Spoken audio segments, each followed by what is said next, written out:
Jeff and Jeremy in the Morning podcast brought to you commercial-free by another podcast. You've subscribed to ours, now subscribe to theirs. It's the Slow County Real Estate Podcast with Hal Swayze. When you're done with this, go listen to something that will actually enrich your life. California DRE 01111 Jeff and Jeremy in the Morning. KZOZ-FM San Luis Obispo.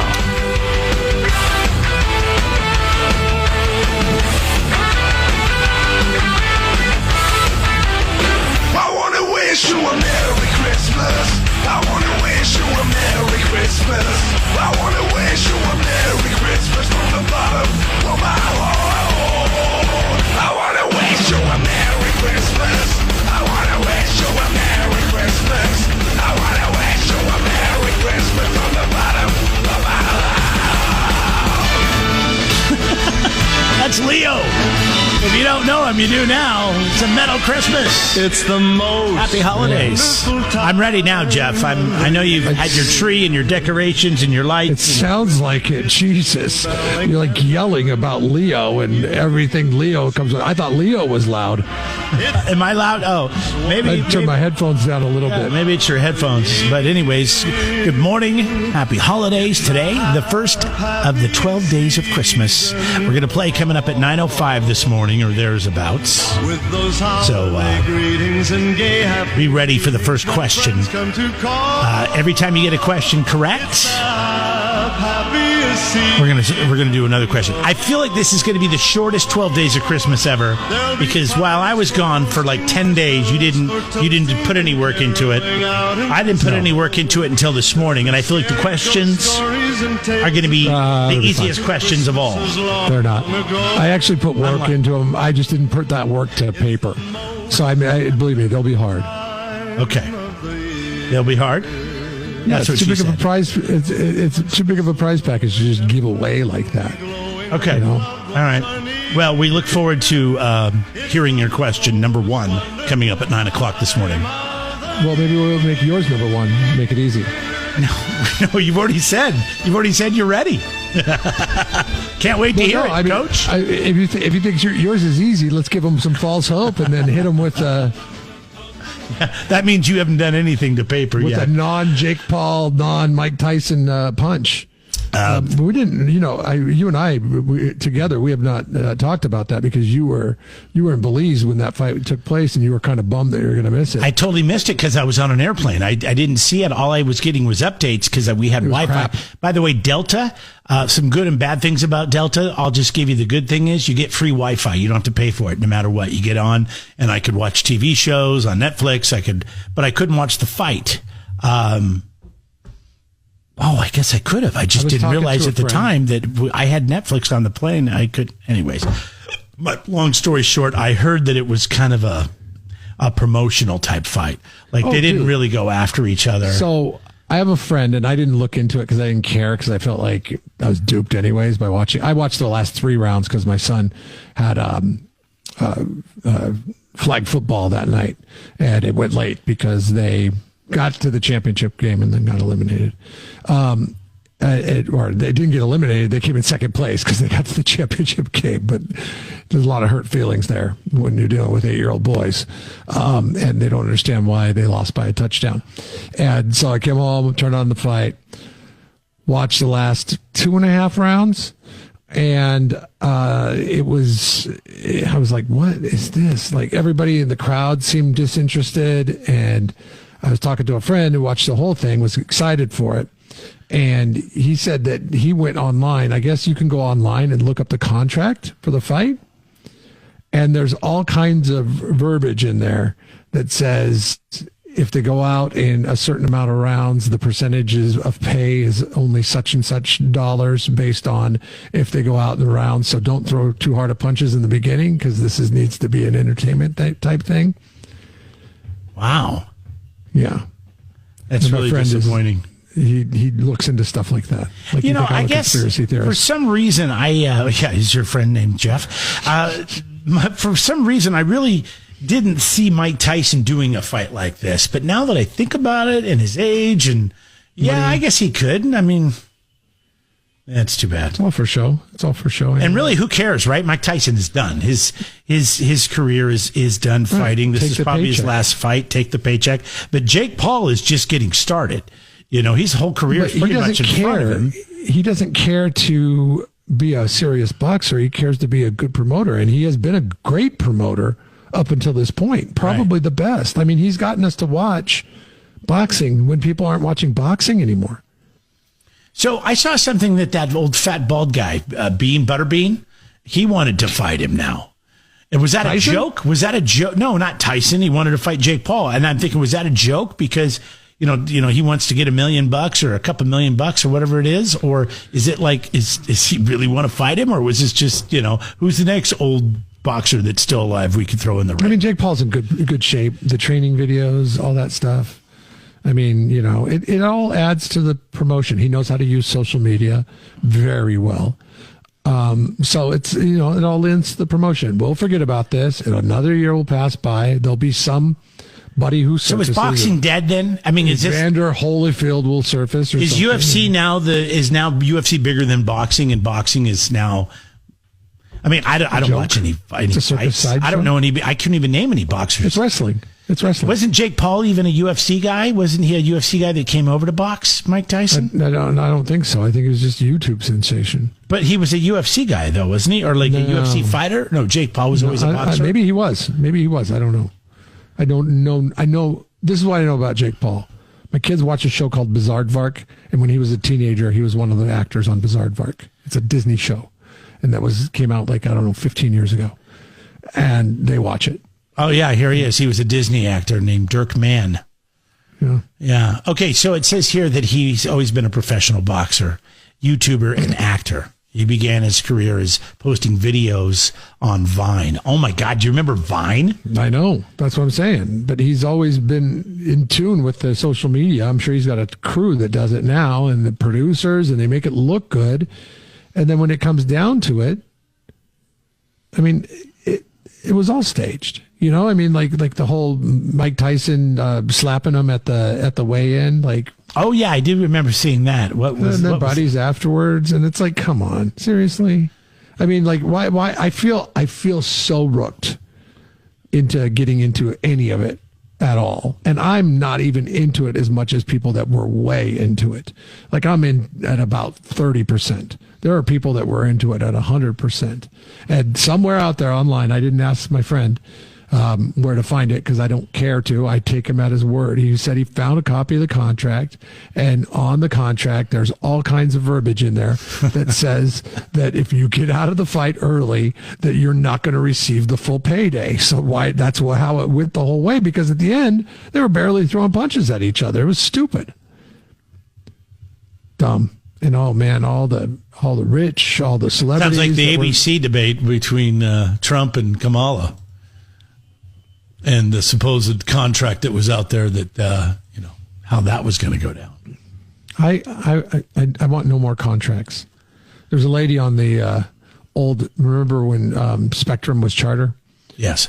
On the old Charter commercial, she had a very thick Northeastern accent. She'd say, "Who needs a contract?" And that's where you're at now? That's where I'm at right now. No more contracts on anything. Just let fists fly. No contracts fight. I want to see, in fact, publish the contract, make it be known. I want full transparency when I'm watching a made-for-TV fight. I want to know exactly what it is. I want the press to get a hold of it and break down the bullet points, the 10 things you should know going into this fight. If it goes less than 3 rounds, then they're only going to get paid 20%. Then I'm not watching that fight. Coming up today, what is it, 9 o'clock, we're going to make a concert announcement for Vina Robles. All right, so you're going to want to be with us next week. Right when we do the 12, that's when we start the 12 Days of Christmas, isn't it? Yes, it's going to be right around there somewhere, and we're going to give away some tickets to go to this show as well. So when I heard this person was coming, I didn't believe it. I was like, yeah, funny. Ha, ha, ha, ha.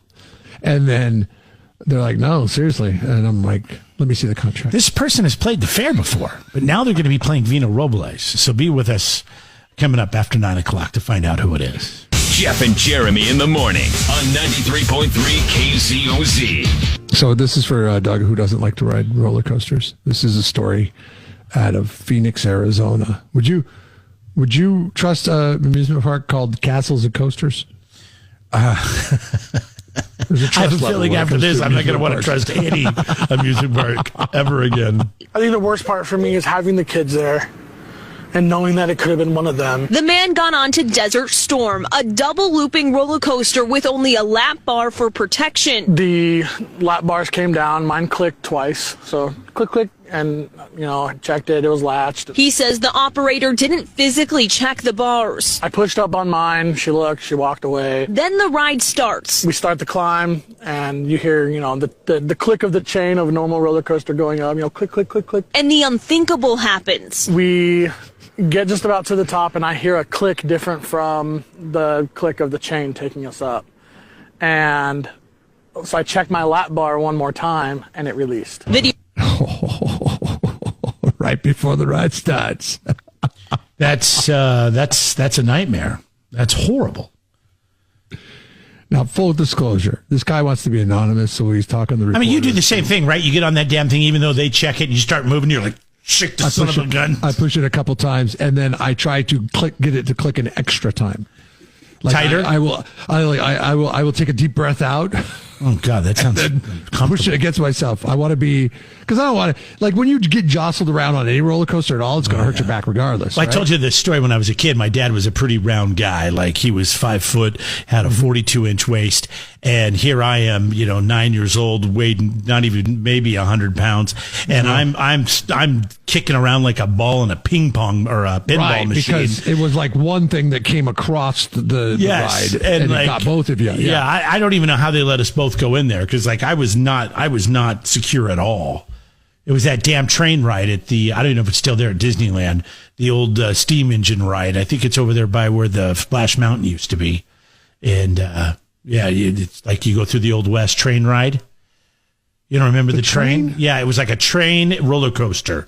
And it went through the old You're talking about Southwest type landscape. What is it called? I don't know. I remember. It was terrifying. Thunder Mountain Railroad. Jeremy almost died railroad. Okay, let me tell you, Desert Storm at Castles and Coasters in Phoenix looks a lot scarier. I'm sure it was. I don't think this was supposed to be scary unless you were big flopping Thunder around. Mountain Railroad.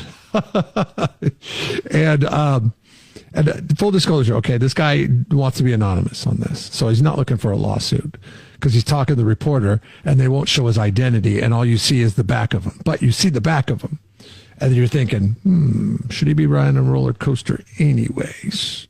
Here's more of the story.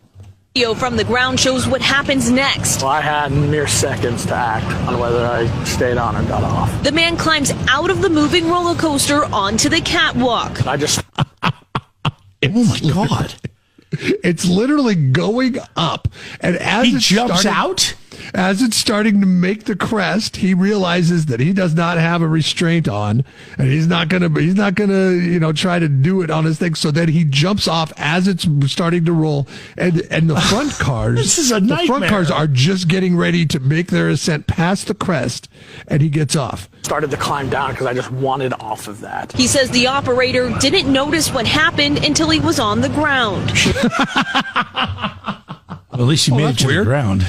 That's weird. This roller coaster came back with one less person than what we sent it off with. Jeez. Because I'm guessing that, by the time looking at him especially, by the time he made it down to the ground, the roller coaster ride had been finished at that point. Oh, man.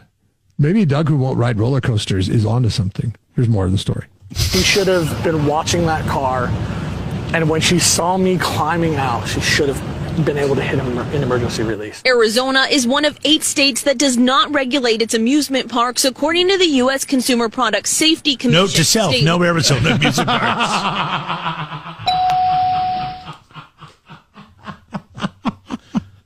I had no idea. I'm like, okay, I'm sorry. When I go to any state, to any amusement park, I got to think that there's some kind of state regulation there, like an inspector's coming around or something like that. Somebody's looking out for you. Yeah. Like I know, not there. I know that, okay, like everybody jokes about carnival rides and things like that. Like I'm thinking, okay, there are some carnival rides I'm probably not going to risk it with. But a standalone amusement park, you got to think that they're coming through and checking to make sure everything works every once in a while. Yeah. No matter how Scary big the guy is. Scary stuff. Law requires parks to have private or insurance companies inspect the rides annually. Yeah, 100% needs to change. I think all amusement parks that basically, have you upside people's down? lives in their hand need to be better regulated. The man says he filed a report with the park, but was not given a copy. I think the scariest part was the negligence on their part and just the absolute carelessness that they had throughout the entire thing. This is insane. I shared this over on our Facebook page over the weekend, so you could take a look at it. It's the craziest thing I've ever seen. This guy just, as the roller coaster's heading up the thing, he's like, "Oh, nope, I'm out." just steps off the thing onto the cattle. I mean, they should have some sort of emergency stop on there. But is that really the best thing to do? Now, how do you get everybody else off the ride safely? Same way he did. He just got off. I mean, it wasn't that hard. Like I said, he could have been a little challenged based on size. Jeff and Jeremy in the morning. Don't miss a moment. Subscribe to the podcast on Google, Apple, YouTube by clicking on Jeff and Jeremy at KZOZ.com. This is a parent and their child. And I want you to see if you can figure out what the child is upset about. Mama, please! I'm your daddy. You ain't going. No, yes, I am. Please! No! Getting a splinter taken out? Really? Okay, you have kids. All right, I'm going to play it for you. I'm not. Okay. My son did this. Okay, my son did this. This is. Let's say your daughter. Let's just say your daughter. All right, take a listen. Mama, please! I'm your daddy. You ain't going. No, yes, I am. Please! No! This is a teenage girl. That's a teenager? That's a teenage girl. Mama, please! I'm your daddy. You ain't going. No, yes, I am. Please! Getting their phone taken away? Yes, she threatened to take her phone away and cancel her plan. And that was devastating. Mama, please! I'm your daddy. You ain't going. No, yes, I am. Please! This was taken at an AT&T store in Atlanta over the last weekend.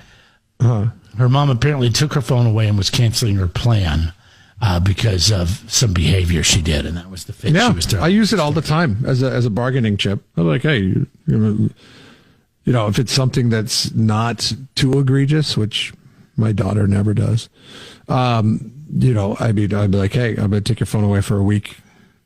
Or if it's something I want you to do and she doesn't do it, I'm like, a week? That seems like a long time. If you don't do that, not just a day or two. Do you ever just take it away for a day or two, or is it always just start at a week? I always start at a week. I always start big. Damn. Because I know what will end up happening. She'll be good over like 1, 2, or 3 days, and then I'll be like, okay, you can have your phone back. I can't say, well, I'll take it away for a day. I think I have thrown it out there before. You're so whipped. But I think I have thrown it out there. Hey, I'll take it away for the rest of the day. But that's for like something that's not that big of a deal. Like I've asked you to do something 3 times now. Yeah. And you haven't done it. Clearly, you're too distracted by the phone. I'm going to take it away for the rest of the day. Then you can listen to what I have to say. I'm pretty sure. By the way, the orders. I would be the same way. I would never be able to do that. I would be like, all right, you're being such a good kid. Here you go. Like I yell at my dog, and 5 minutes later, I feel like the biggest jerk ever. And I'm like, all right, come here, buddy. So we had a situation once where my son, I forget what he did, but he did something pretty bad. And I said, okay, that's it. You're lost your Kindle, because he plays games on his Kindle, and your Nintendo, because he has Nintendo as well, for 30 days. But here's the thing. Every day that you're good, I'll knock a day off at the end of it, because this is why. We had a road trip coming up, and it was going to be inside that 30 days, and I was not going to deal with him on a road trip without that thing. Because as kids, I remember, like, once you figure out you've got something on your parents, oh my God, you'll not let it go. And then, but then that way I'd be like, okay, well, this is good news. As the time got whittled down further and further, I think it was like 18 days, and there was a couple times in there, and he's like, hey, did I get a day knocked off today? And I'm like, not really, because you weren't being really good today. He's like, oh, okay. And Actually, then, we have tape of your son. No, yes, I am. No, it was good. He was very creative during that time. I encourage taking away devices from kids as punishment. It's the best punishment that you could levy. I'm trying to think when I ever had taken away. Nintendo, maybe an Atari before that. Was my bike ever taken? I didn't care if they took my bike because I would walk everywhere. Like, we had trails through the woods. I mean, you didn't take my bike. It's not a big deal. Yeah, the worst for me was always having to do jobs around the house. Always. But it was good. I mean, it taught me how to do stuff. Yeah. Like I know how to trim back a grapevine like none other. Oh, what do you have, a vineyard in your backyard? We had this out of control grapevine that grew over a trellis. And you know how much rain you get in the Pacific Northwest. Yeah. It would every spring it would take over the backyard. And if you let it go one year, it would literally take over the entire backyard. And the backyard was a funky backyard. It was like a little walking path through a garden that was all overgrown and dead anyways. And, but the grapevine I had to cut it back every single year. And it was a lot of work. But I have confidence based on my experience in 6th, 7th, and 8th grade of having to cut back the grapevine every spring break, that if somebody said, hey, this is like an out of control grapevine sitting there, I'd be like, oh, I did this 35 years ago. Let me go ahead and give it a run. What was taken away when you were a kid? What did you lose? This is where we're really going to get to see how old we really all are. 93.3 KZOZ rocks. Jeff and Jeremy in the Morning podcast brought to you commercial free by another podcast. You've subscribed to ours, now subscribe to theirs. It's the Slow County Real Estate Podcast with Hal Swayze. When you're done with this, go listen to something that will actually enrich your life. California DRE 01111 911.